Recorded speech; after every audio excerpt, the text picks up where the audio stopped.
serving up a warm dish of the Triads culinary fare, here's your weekly helping of food, news, and views. This is the man who ate the town.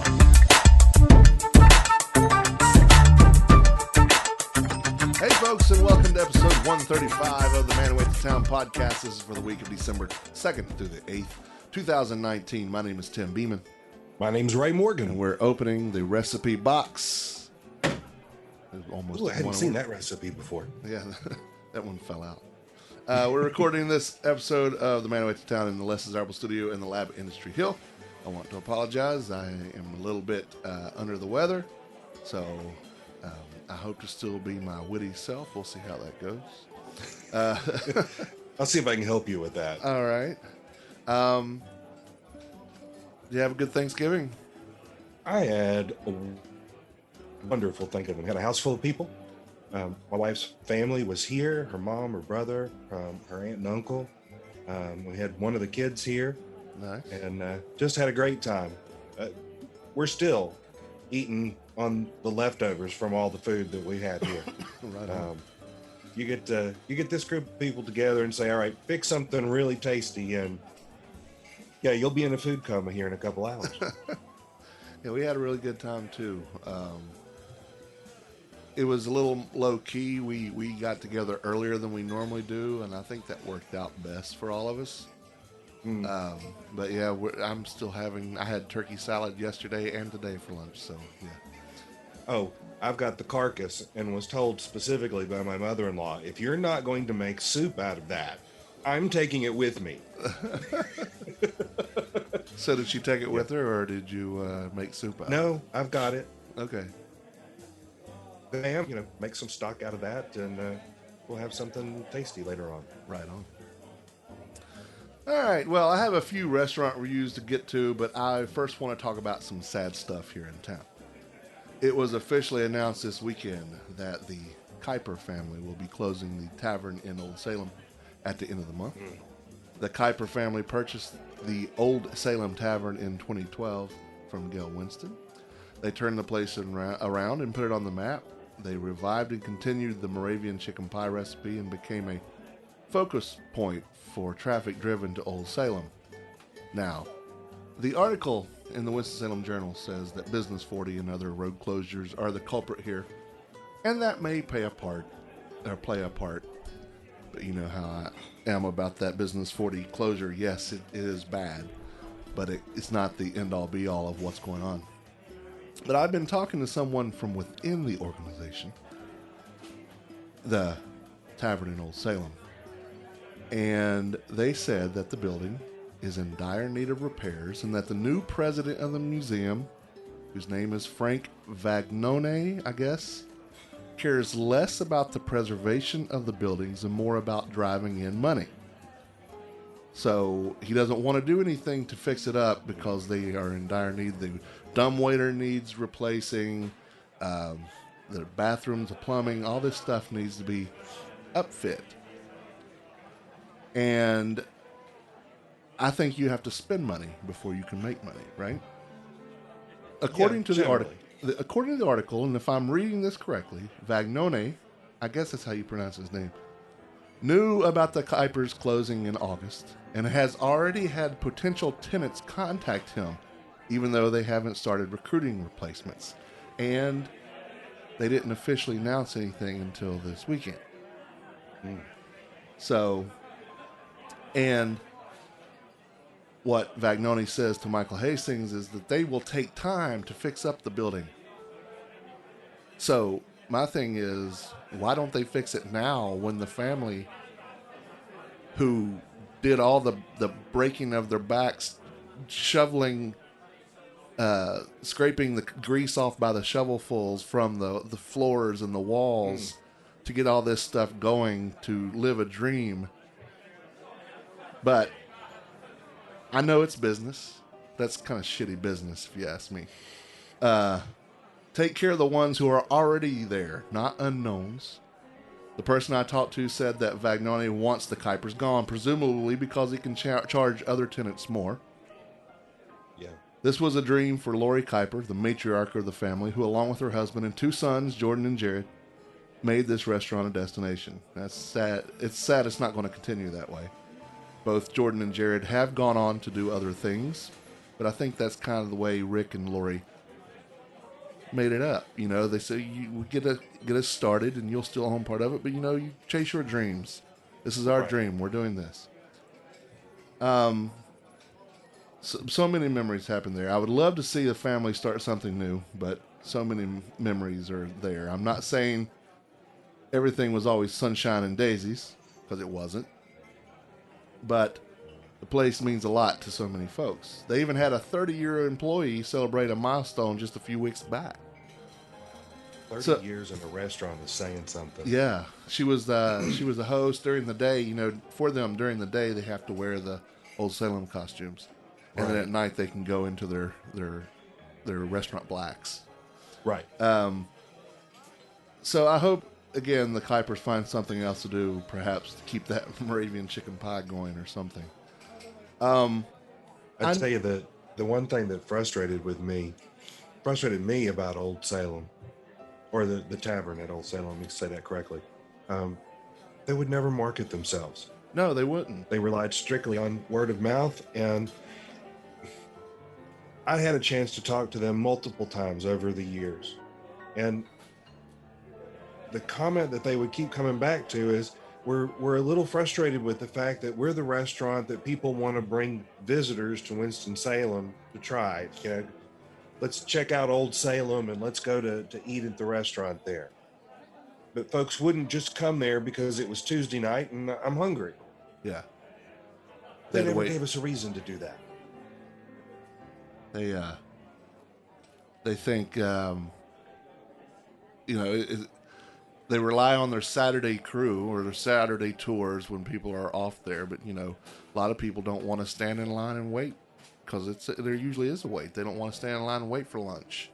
Yeah. And you can see doing that for dinner. People are used to that, but people don't want to do that for lunch. Yeah, it's bad. I think marketing themselves could have helped that a little bit, but I think people just thought it was the people who didn't know thought it was just part of the museum, and when the museum's closed, so is the tavern. Now, it wasn't, I mean, they always had people there, so it wasn't that. That's why I think there's something else going on here, where they want to stay there. They have been there for, 9 years? Mm-hmm. Or 7 years. They want to keep things going. They want to keep everything the way it is. That's their dream. But Old Salem's not participating with that. And then for him to say, once they move out, we'll do some repairs so we can prepare it for the next people. You probably will pay more for that space than the current tenants. We've seen the same thing at other shopping centers in town where local folks got pushed out to make way for a larger tenant. Yeah. Or someone who's willing to pay more. Did I lose you? What? It says my internet connection is unstable. But we did. It did go unstable. Yeah. Yeah, because people are willing to pay more. If they think they have a concept that will work, they will pay more. Well, I mean, I look at a restaurant like Cowboy. Yeah. Great place, great reputation. Folks that have been there want to come back. But I can't tell you how often I'm hearing from people, hey, I saw the commercial for Cowboy, because my wife and I had a chance to help them do part of the commercial. Yeah. So they're marketing themselves. They're staying busy. Even through all the stuff that's going on downtown. It's over 30 years of working with small businesses and advertising and marketing them. I've always said there's 3 things that you got to do. Tell people who you are, where you are, and what you do. And I don't know that they did that story well. And I think that somebody else coming into that space and recognizing what a gem is there and really marketing it well, it's got enormous potential. Yeah. And that's true, but I still wish that, because the former presidents, there have been a couple, my wife used to work at Old Salem, and it gets in your blood and things. You take some things personal and whatever. But I just wish that they were more accommodating to the ones who are already Yeah. paying what they need to pay there. Okay, And, raise and the doing rent. a good job. Yeah, okay, do some repairs and fix it up and raise the rent. I mean, that's part of business. You expect a rate increase. Yeah. But if there was somebody in town that was going to take that over, I have one choice. My first choice, I guess I should say. who? Daniel Butner. Why is that? Because of his association with Old Salem? Because of his association with Old Salem, because of the way he runs Carrabba's, and because of who he is, he would take that and treat it with the respect it deserves. I agree with that. I'm wondering if he isn't one of those folks that's already called. No, I'm pretty sure he hasn't. I talked with Daniel a little bit. We didn't really go into much about that, but I'm pretty sure he's not. I think he's got his hands in enough stuff going on right now that he doesn't have time for another thing. But Yeah, he'd have to turn something over to somebody else to run yeah, while he pursued this. But I think he would be a good choice. That's just my personal opinion. no, I agree with I'm you. right. I agree with you. Yeah, absolutely. You're right. You're right. So anyway, they'll be open until the end of this month, and then they'll move on, I guess, to something else. And it's just sad. Not the present we wanted to unwrap under the tree this year. No, certainly wasn't. But hey, speaking of other things, so the week before Thanksgiving, I went to the new Pokestar restaurant on Haynes Mall Boulevard. And Pokestar has 6 signature bowls with various proteins and ingredients, but I don't like to conform, so I made my own bowl. of course you did. It was made with half brown rice and half salad. It wasn't half brown rice; it was half and half brown rice and salad. So I wanted to make sure that on that I had cucumber, green onions, pineapple, seaweed salad, and masago, which is basically fish roe. The proteins I had on this one were half spicy salmon and half spicy tuna, because that's the two things I always go for whenever I do sushi. If I get like a seaweed salad or something, or seafood salad, I like the spicy tuna and salmon. The sauces that I had on it were ponzu OG sauce, which is their house-made sauce with garlic, ginger, sesame oil, and honey. No soy involved. And coconut ginger really sauce. Oh, it was. With crispy onions and chopped cashews. This bowl. Ooh. Yeah. This bowl was fantastic. At first, I was like, this isn't a lot of food for what they were charging. But actually, it's like the first time I ever had the Chubby Decker from Zesto. I'm like, that's all you get for this? But then you bite into it, and you can tell it's just like tucked into that bun. Yeah. This is, I mean, you can see the bowl. It's a plastic bowl. It's a throwaway bowl. But it was actually quite filling. I say filling. I'll tell you why I said that in a minute. Well, I'll go ahead and tell you now. I wanted another one. So, I'll wait till you're back. I wanted another one, so I got another one. And the second bowl was half brown rice and half wonton chips. Now, what they did with the wonton order was they actually put the wontons in a mixing bowl and all the ingredients with it, and then pour it into the throwaway bowl after you put the ingredients and the sauces and everything on there. So I went again with the cucumber, the green onions, the pineapple, and the ginger and masago and seaweed salad, but I also added corn to it this time. And I got the regular sashimi salmon and the ahi tuna. And again, the same sauces that I had earlier with the crispy onions and chopped cashews. My takeaway is that this is a fantastic and healthy place to go. It's a bit pricey, but it's no more than what you would get if you what you'd pay if you got a couple of sushi rolls. So you go to a sushi restaurant and you get 3 rolls. That's probably going to be a minimum of $18. Usually about $5.95, and then if you get the big ones, the ones that are actually specialty rolls, those are usually $11, $12 a piece. So my two bowls with an unsweet tea were around $24 total. Okay. So that's not. I mean, that's, and it was quite filling. So it's less than what you would pay for sushi. Yeah, How does it? Truthfully, though, that's comparable to going to Yama's It is. It is. and a healthy option. Yeah. Yeah. How does it stack up against sushi? I think that's apples and oranges, even though it's the same kind of ingredients. The experience is different, and Right. they don't have sushi rice there.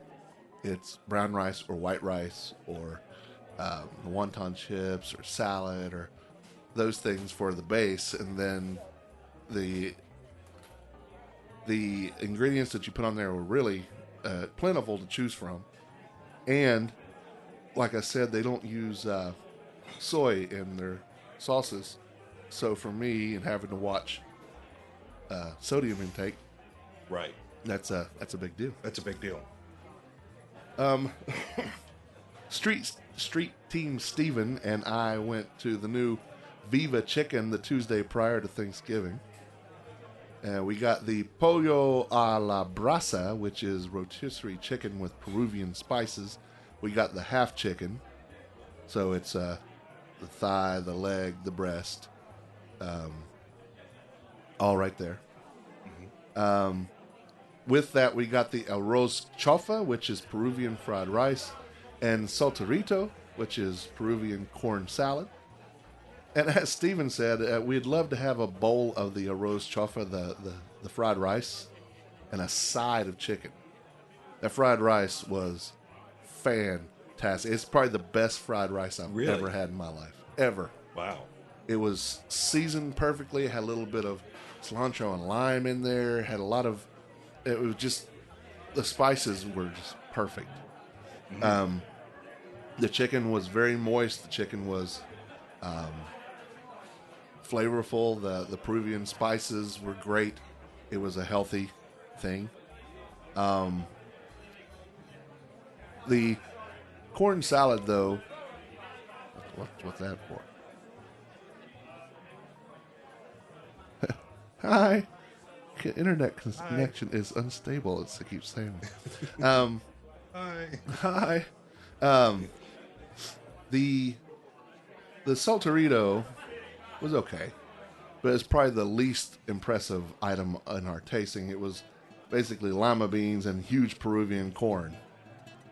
It was all right. I mean, I would have rather have had like some kind of, I don't know, Peruvian is not Mexican, but it's Latin, and some kind of pico de gallo or something with it. Right. But Yeah. I mean, I'm not a fan of lima beans anyway, and Me so either. so it wasn't that to me. I like a lot of beans, but not lima. Yeah. We also got the Walomito, which is a sirloin sandwich with tomatoes, ricotta mayo on ciabatta bread. With we got the canary beans, which are basically Peruvian pintos. The steak sandwich was really, really good. Had a lot of flavor in there. The meat was cooked perfectly. The ciabatta bun was light and fluffy, but still solid. It wasn't falling apart. It doesn't cut your mouth to eat it. No. It was very easy to eat. The beans were just okay. They were spiced wonderfully. The spice on those beans were fine, but then they were just basically pinto beans. And pinto beans you have to pretty much spruce up. There's no, You gotta do something. oh, these are delicious pinto beans. No, you have to add stuff to it. Again, the flavoring was fantastic, but Even if it's just cornbread, you do something with the pintos. yeah. So we tried all 3 of their quote unquote signature sauces, like the Aji Amarillo, which is a mild yellow Peruvian pepper, sauce that's a staple of Peruvian cooking. We had the ricotta sauce, which is what they make the mayonnaise out of for the Gualumito. It's made from a red Peruvian hot pepper, and then the Hocate sauce, which is the black Peruvian mint, fresh cilantro and jalapenos, and then the ricotta sauce. And they say it's firecracker hot, but I've never tasted a firecracker. But this was not that hot at all. I like the Hocate sauce the best, and the Aji Amarillo was also very good. I believe that Stephen and I both agreed this was definitely a win and worth every bite. Again, especially that rice, the chicken, and the Gualumito. And I want to thank Stephen again for sponsoring that trip. We will, or I will, someone will go back to Viva Chicken because it was good. You surprised me Why? because it's a chain of restaurants. Yeah, it's a chain, but it's also, I'm having to rethink a lot of chain stuff. I think my time with Daniel Butner has led me. Now, I still won't go to like Chili's or Applebee's, things like that. But these are smaller chains that are not putting themselves in big standalone restaurants out in the middle of everything and trying to draw attention to themselves outside of their food. And I'm not, and I think those are like that. I see some advertising for Carrabba's, but they're not like in everybody's face, peddling mediocre food. Carrabba's gives you really good stuff. But as Daniel and I had talked, and he says, without the corporations paying all the taxes and stuff that they do in this town, these little bitty restaurants couldn't make it. So, I mean, there's a whole lot more to it than just that. But I think I'm not jumping on any chain trains, but I'm also rethinking how I approach certain chains. Well, I mean, Viva gives us something we don't have in Winston-Salem. Right. It's the only Peruvian style anything that we've got in town. Right. Unless I'm missing something, but I don't remember know. another one. I don't know of anything else. I mean, because we'd have to look at East Coast Wings is technically a chain. I mean, there's almost 30 of those now. Yeah. Started right well, here. And truth of the matter, I mean, I hate to say this, but my last experience at East Coast Wings, I felt more like I had gone to a TGI Fridays or an Applebee's or a Chili's or one of those kind of restaurants. Right.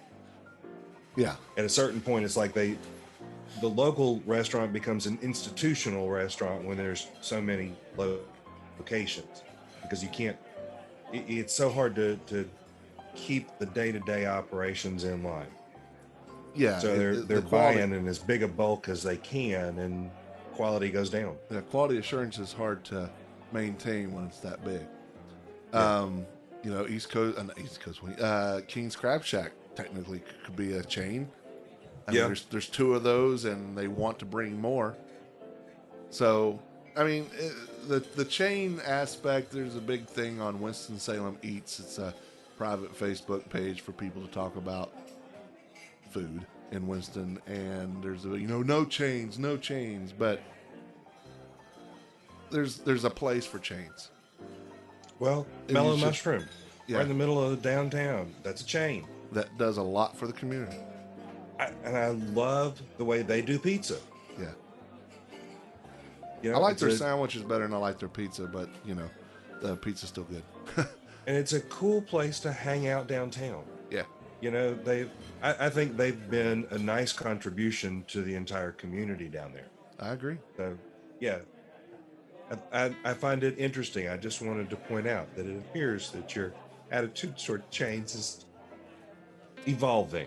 Like I say, when I first started talking with Daniel and the Carrabba's thing, responsible chains are just that. They're responsible. They bring something to the community and are a part of the community, not just there as a vacuum cleaner, Right. sucking out the money. Yeah. That's not the way it goes. So, responsible chains I can get behind. Yeah. But, you know, again, I'm sure there's a fine line between what constitutes responsible, but I have vowed to stop using the word chain with Carrabba's because it's not viewed to me as a chain. It is a family restaurant that happened to get large. And they still Yeah. maintain that family restaurant feel.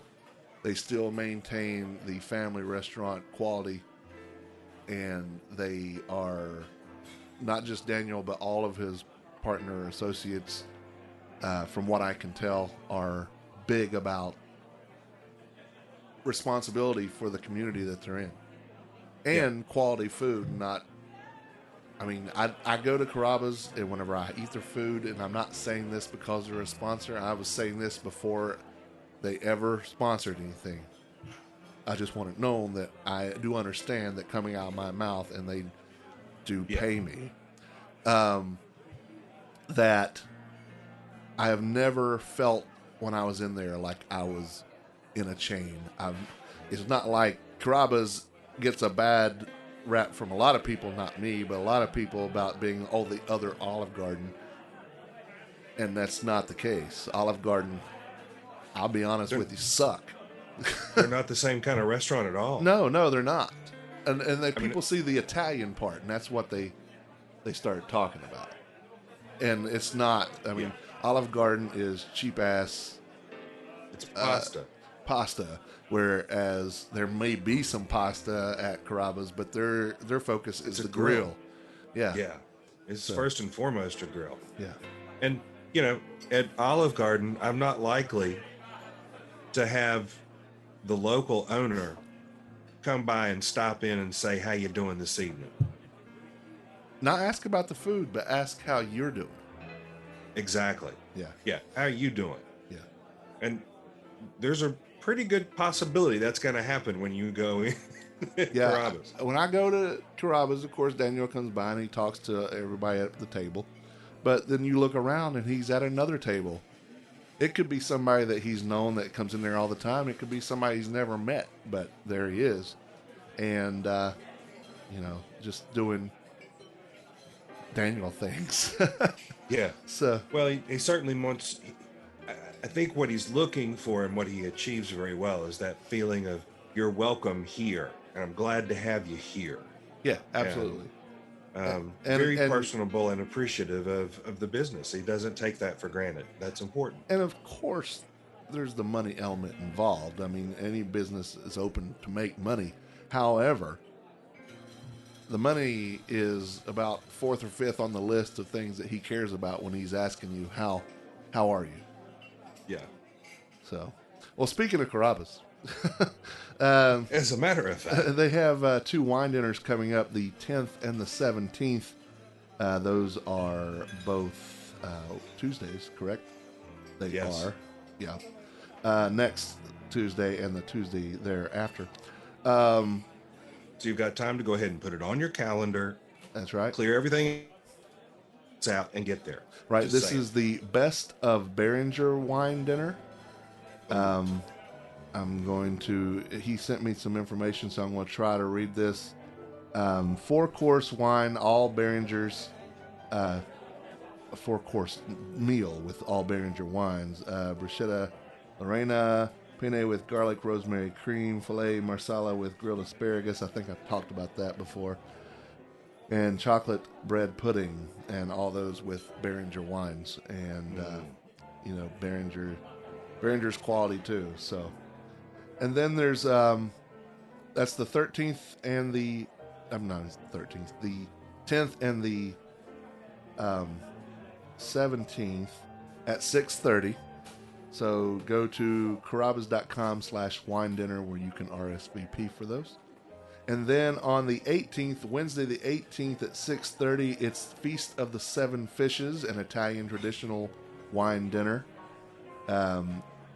I remember, you know, when I was hanging around a lot with Delicios, they always talked about the feast, the 7 fishes, and it doesn't always have to be fish, but seafood is generally in there.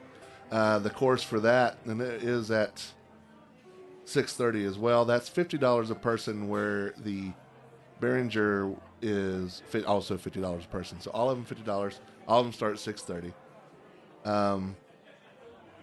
Meal one, course one will be calamari. Course two will be mussels with sausage and tomato broth. 3 is linguine frutti di mare, which is everything of the sea, basically. 4 is grouper capieri and lobster ravioli. And then cannoli for the 5th one. And all of those come with a wine. So again, go to Carrabba's/wine dinner to... well, actually, that one's Carrabba's.com/exclusive, so that you can get your reservations. And I apologize that I was stumbling all over there. I was reading it from pictures that he had sent me. Yeah. So That really sounds like an awesome dinner. I was Both at of them. I was at the one this past Tuesday. Was it this past Tuesday? Before Thanksgiving? Yeah, it was the Tuesday before Thanksgiving. Yeah, it was one of the... Shoot. I took the pictures, and I don't know if I've posted them yet. I think I did. Please hold. I will check. I have so many things to post, I forget where I'm at sometimes. I'm pretty Gosh, sure if you only had a social media expert, I don't know, living in your house or something, that you could ask for some help with that. I know. I know. So, oh yes.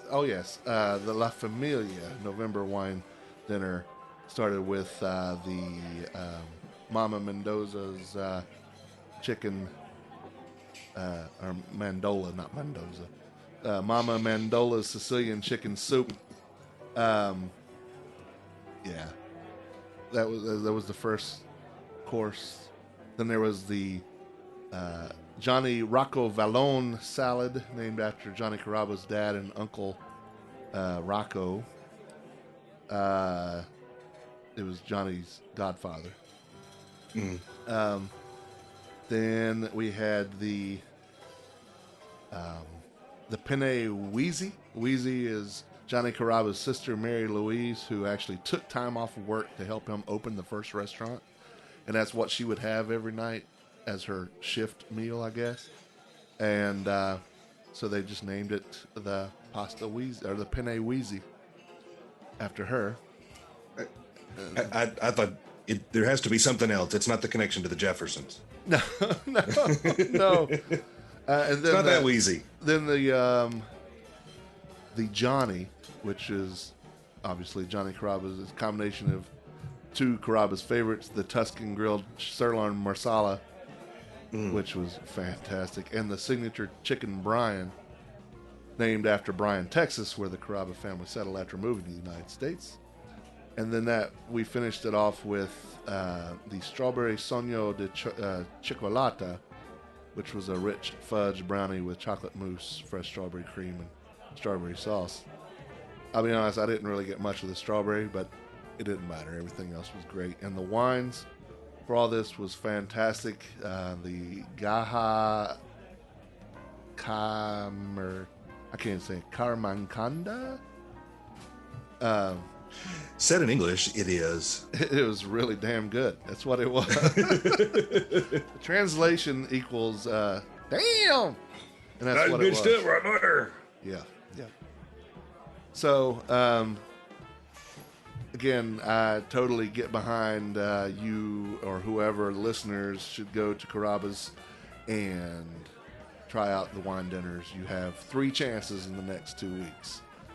So, and then Saturday, for Small Business Saturday, Stephanie and I visited Dojo's Donuts shop over in Ronaldo Village. And, Pictures looked good. and we really enjoyed our visit. The donuts were made to order. So, Oh, really? Yeah, so they don't have any donuts sitting out waiting on you.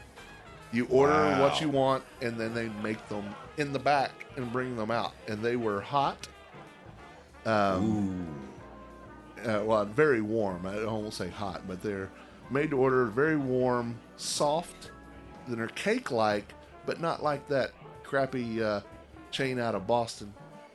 The that double has D's. yeah, it's like a bra size.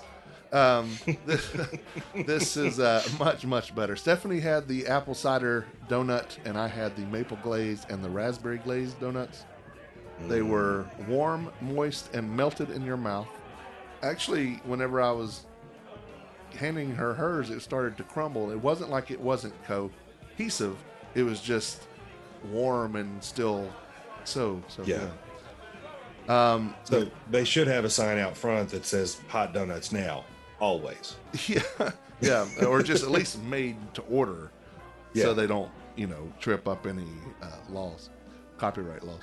It's quaint little setting, and other than the loud first world problem brokers saying as loud as they can that they like Krispy Kreme better, the atmosphere was really, really awesome. What I mean by first world problem brokers, they affluent people in there who don't understand the concept of a coffee shop type thing where people are on their laptops trying to do stuff and they're just being loud as all get out and then proclaiming loudly, I like Krispy Kreme better in this small family run shop. I'm like, get the hell out of here. I Out. didn't say it, but that's Out. what I wanted to say. Don't let the door hit you where God split you. That's right. And the horse you rode in on. Go. Yeah. Anyway, that's I think that's all the food news I have this week. Being off for Thanksgiving was nice. I only had to come in the studio once, and it's when I say eggnog. It wasn't totally eggnog because it was dairy free, but Oh, okay, yeah. but it was Tracy Bush, who is Nutrimom, who does a lot of allergy and intolerance or just responsible food blogging and stuff because her kids are intolerant or deathly allergic to some things. She brought in two. One from who was it? One was So Delicious. That's the one I really, really liked. And of course, I mixed it with Maker's Mark.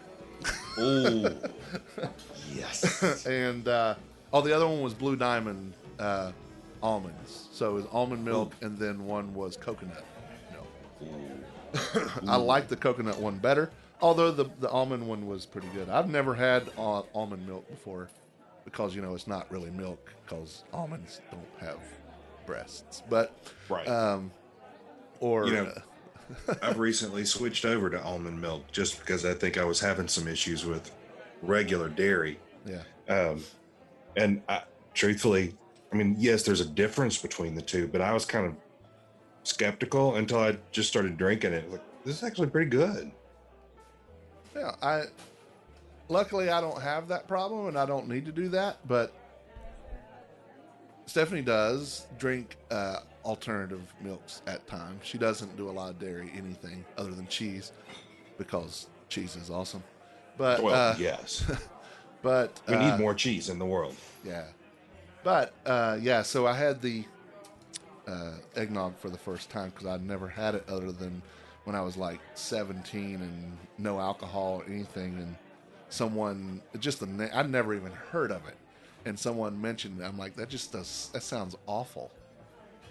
And even the Yeah. alternative names for it, like milk punch, that just sounds awful too. Eggnog is fine. You don't explain it to somebody. You just say, have a taste of it. Yeah, It's a traditional holiday favorite. Just taste it. yeah. And people, once they've done it, you're like, oh, yeah. Yeah. Well, I love eggnog. Well, It's at a the same weakness. time, though, some people can say, well, just taste it when it's Beaujolais Nouveau because it's tradition, and generally that wine sucks badly. Not just a little; it sucks like an industrial strength Hoover. Thankfully, eggnog is not really an acquired taste. No, especially when you add Maker's.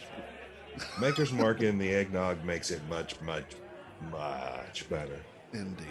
All right, let's do some holidays here. Today, the 2nd of December, is National Fritters Day.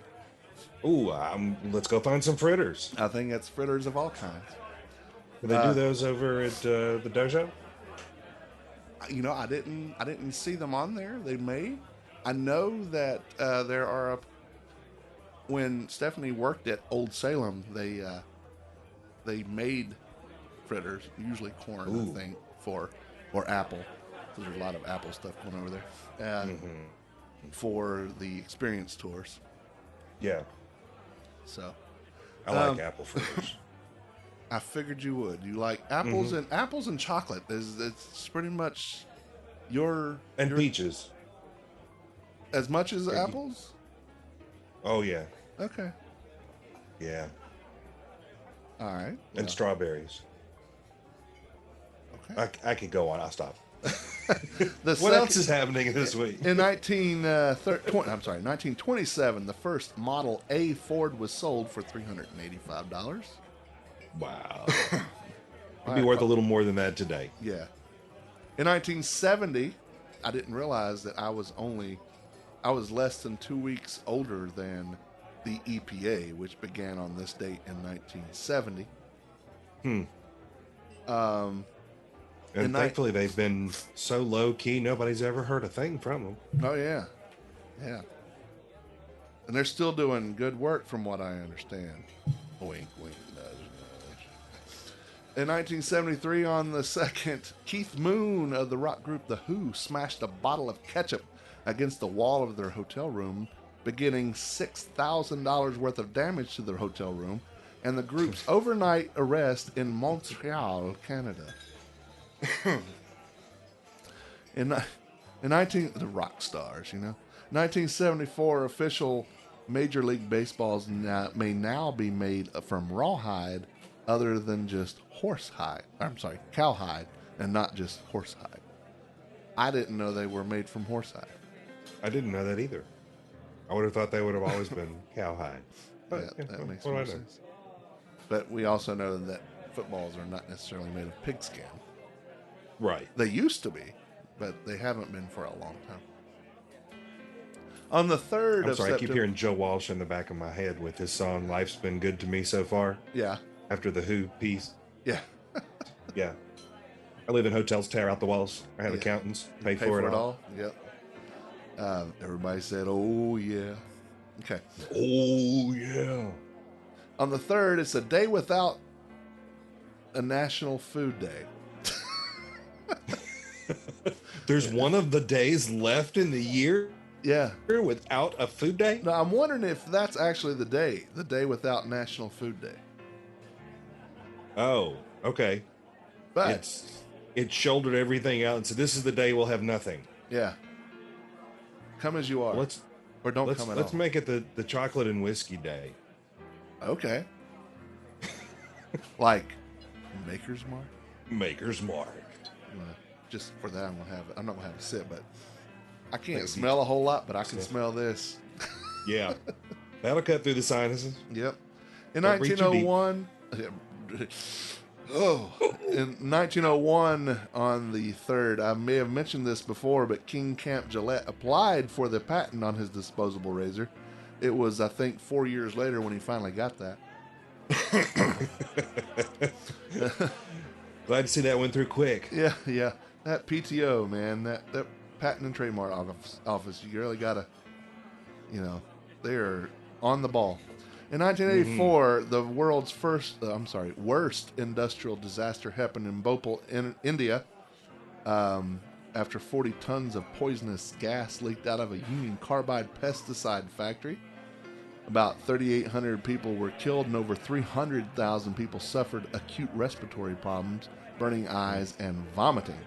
Thousands more died over the next few weeks. I think I may have told you this story last year because you were relatively new. My parents purchased because there was a Union Carbide factory in Charleston, West Virginia, or just outside of Charleston. And this happened in '84. about that time, my dad bought a truck from a used truck from Union Carbide, and we still own this truck, by the way. And it was because I didn't know any better, and I was not of the world much. I thought for sure what was going on that I was hearing in the news was going to happen in Charleston, and we were all going to die. So I was like, no to this truck, but I mean, the truck had nothing to do with it. But it was a Union Carbide truck. So it was a little traumatic for me. In 2000, I'm glad you've survived it. oh yeah. It did try to take my finger off though. Ow! Yeah. Like the recipe box. Yeah, every time.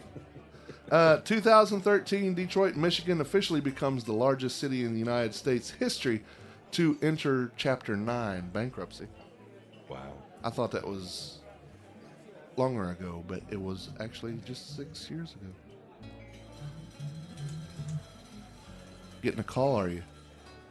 Somebody was trying to call me, but they just want my money, and I'm not giving it to them. All right. And 12/4 is National Cookie Day. Oh, yeah. Yeah. What's your favorite That's a cookie? big weakness right there. What's your favorite cookie? Oh, chocolate chip. Any particular brand? Chocolate chip. Yeah, I'm not a fan of the chocolate chip, but I do like chocolate chip. I have the chunky chocolate chip from, I guess, Nabisco at home, or Keebler. One of the two.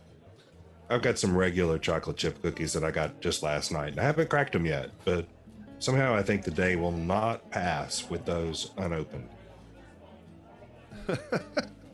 Well, mine, We're gonna lose some cookies today. there will be some cookie casualties happening here.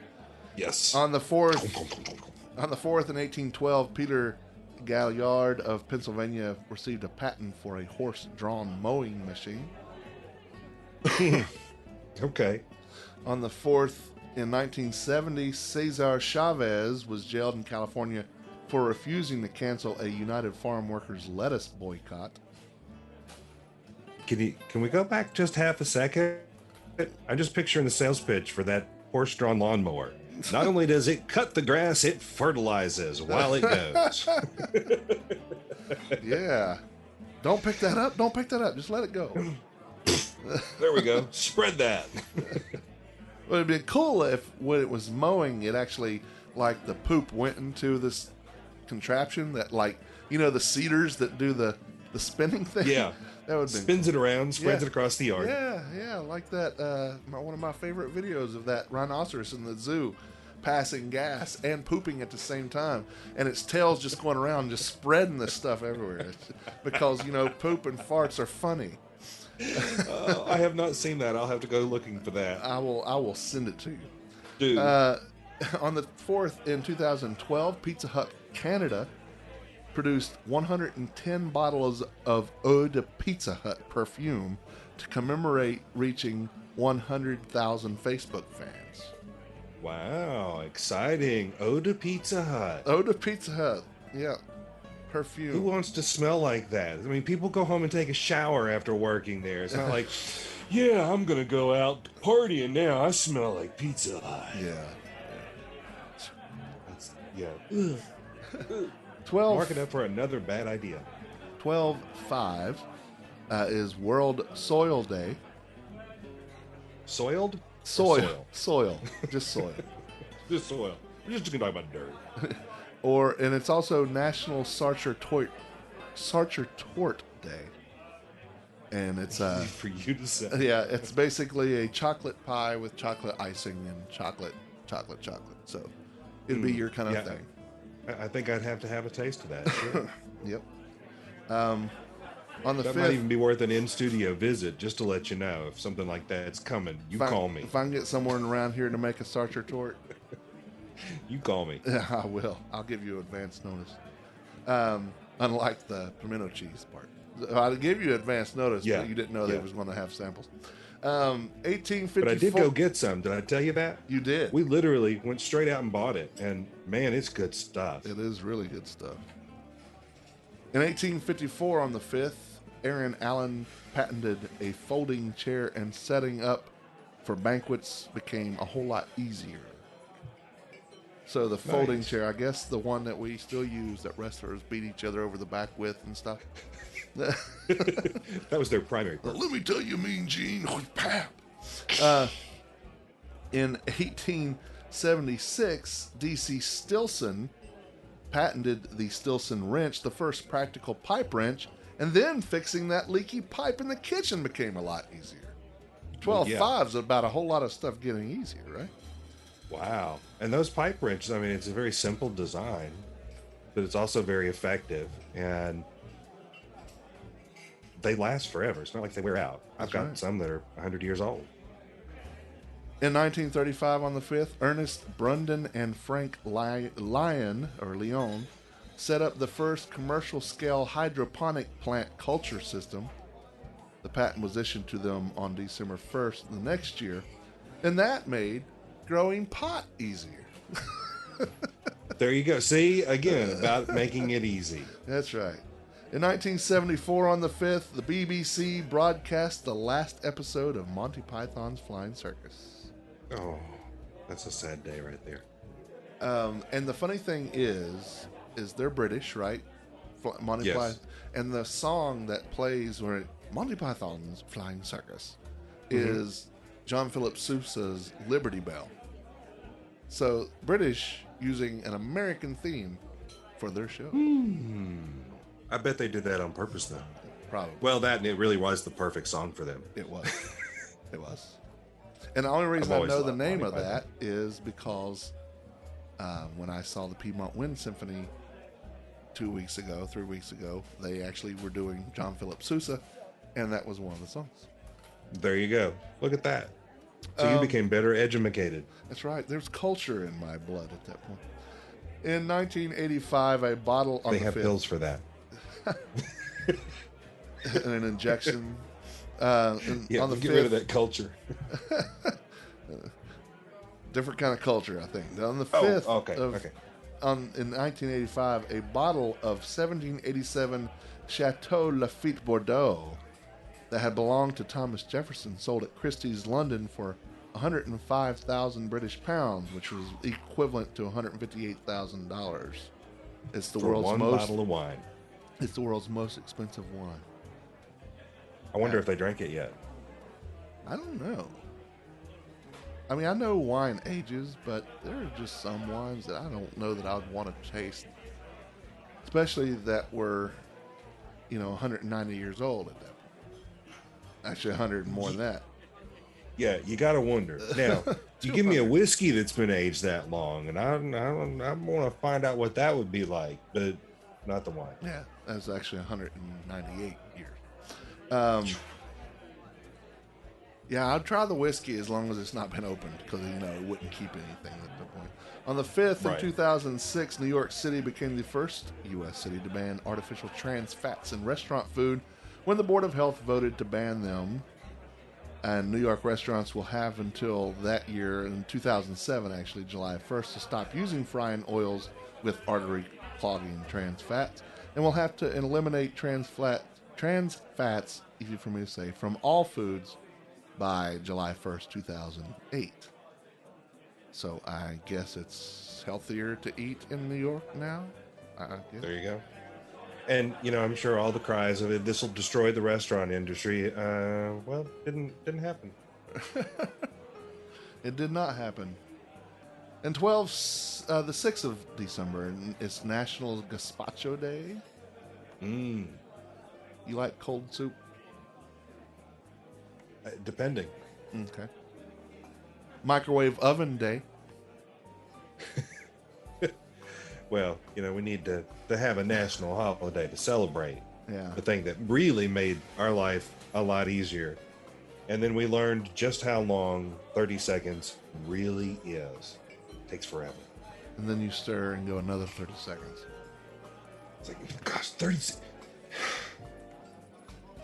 How long until I can stop this thing? Pull it out. Come on. 30 seconds? Really? Yeah. It's like, I think we may have had this discussion last year, but It's like fax machines, you know. We didn't want to wait a week to mail something in the mail or have a courier take it.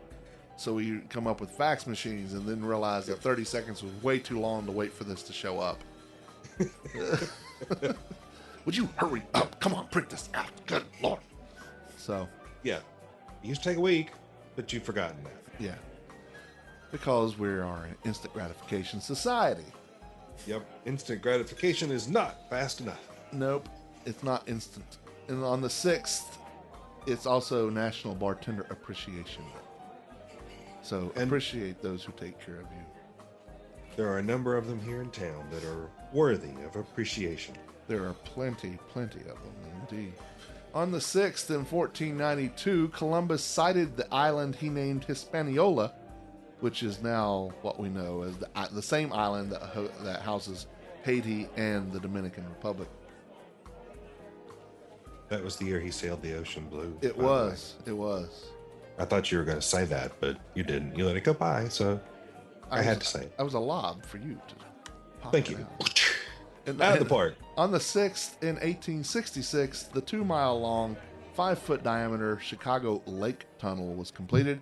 It was the first water supply tunnel for a U.S. city. 11 years later, Thomas Edison made the first sound recording, Mary Had a Little Lamb. And that's where he chose to start. I mean, Stairway to Heaven would have been a much better choice, but no. Starts with Mary Had a Little Lamb. No, you know the rules. No stairway.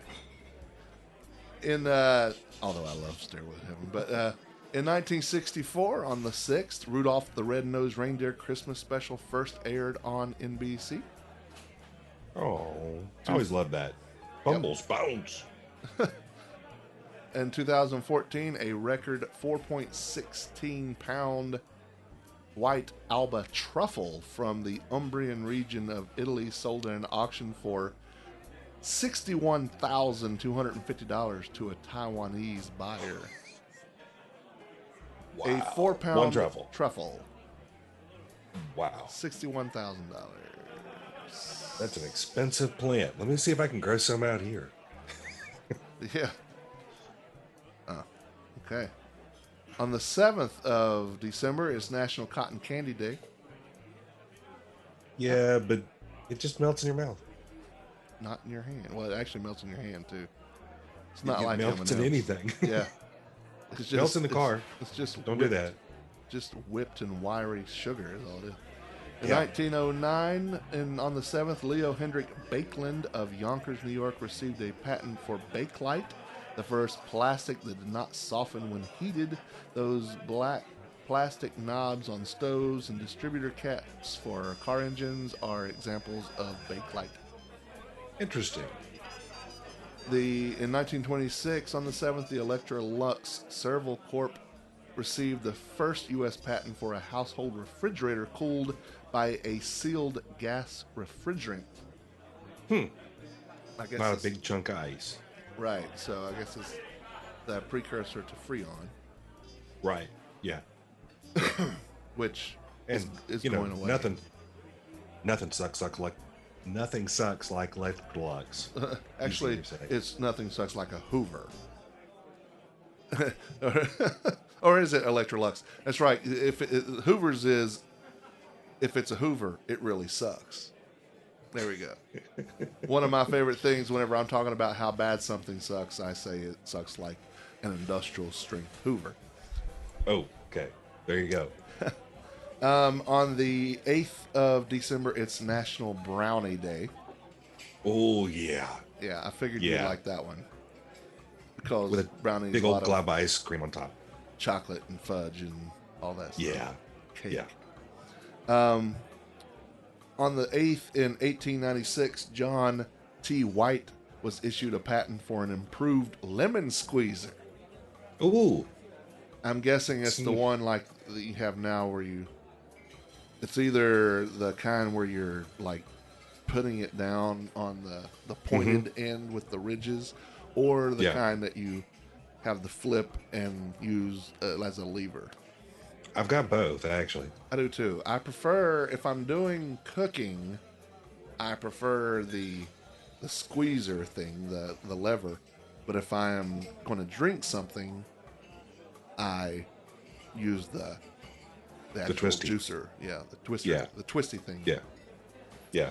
Same thing here.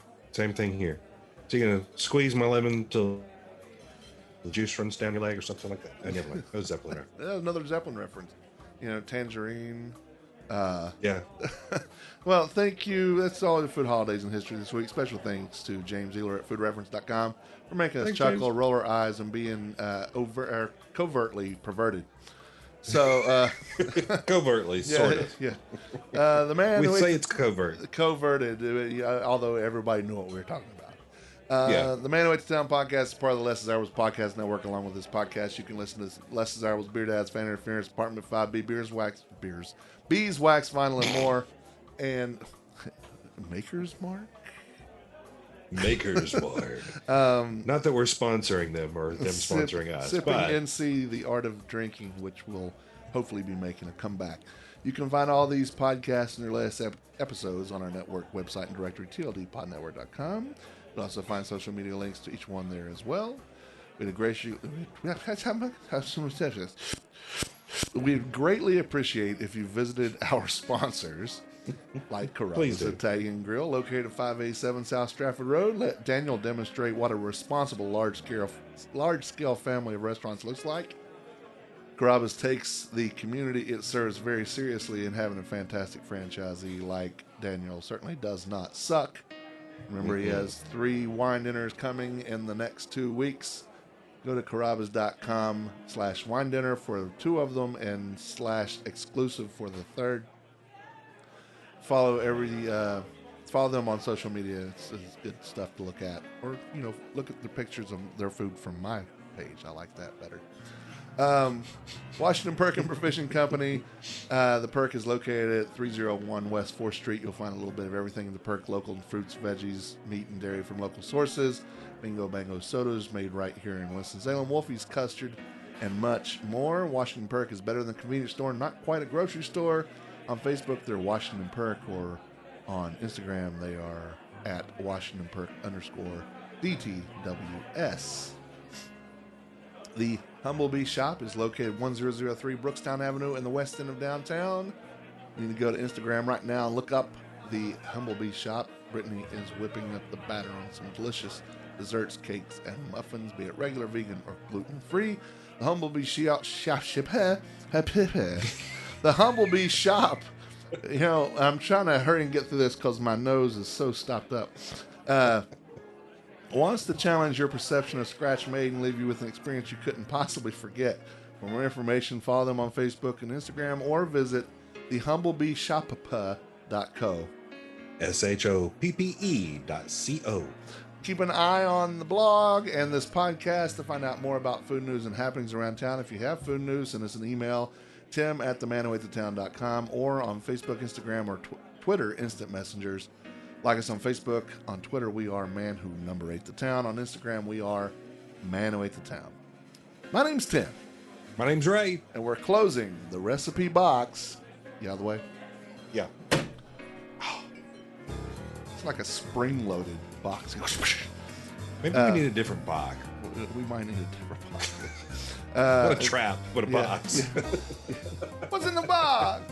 What's in the box? Your hand in a moment. Oh, literally, your hand's in the box. Well, until next time, thank you for reading. Thank you for listening. Bon appetit. Yamas. The views and opinions stated by me or any of my guests are solely those of ours and do not necessarily reflect the opinions of our hosting companies, distributors, enemies, friends, or relatives. This podcast is copyrighted and cannot be reproduced or distributed without express written consent of the Man Who Ate the Town, that's me, and Such Limited Inc.